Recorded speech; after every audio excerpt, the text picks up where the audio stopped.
তো হ্যালো বন্ধুরা, এখানে অনেক আছে এসএসসি জিডি ফ্রেন্ড যারা জিজ্ঞেস করছে দাদা কোন চয়েসটা দিলে ভালো হবে, কীভাবে করলে ভালো হবে। তো তাদের জন্য আমি বলছি, দেখো যেটাই করো না কেন মন দিয়ে মোটামুটি করবে। তুমি যদি মন দিয়ে না করো তাহলে কিন্তু সমস্যা আছে, ঠিক আছে। এরপর ব্যাপার হচ্ছে যে তোমরা ভাবছো যে প্রতিটা জিনিস সহজ, এরকম কিছু না। তুমি যতটা কষ্ট করছো হয়তো অন্য ছেলে বা অন্য মেয়ে তোমাকে পিছনে ফেলার জন্য আরও বেশি কষ্ট করছে।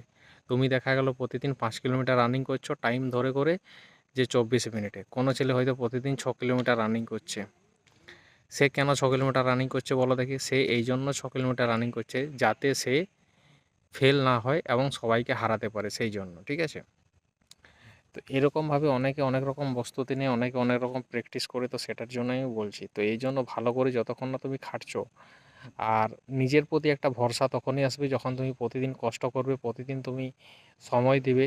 তখনই বুঝতে পারবে কোনো জিনিস। এই যেমন আমাদের একটা জিনিস দিন ছোট বড় হয়, আমরা কি বুঝতে পারি? বুঝতে পারি না, ধীরে ধীরে ধীরে ধীরে হয়। তো সেরকম তুমি যদি প্রতিদিন রানিং করো, তুমি প্রতিদিন যদি টাইম দেখো, তারপরে 30 দিন রানিং করার পর তুমি যদি প্রতিদিনের টাইম লেখো যে আজ কত মিনিট রানিং করলাম, কত সময় লাগলো, বা কত কত কিলোমিটার রানিং করলাম, কত সময় লাগলো।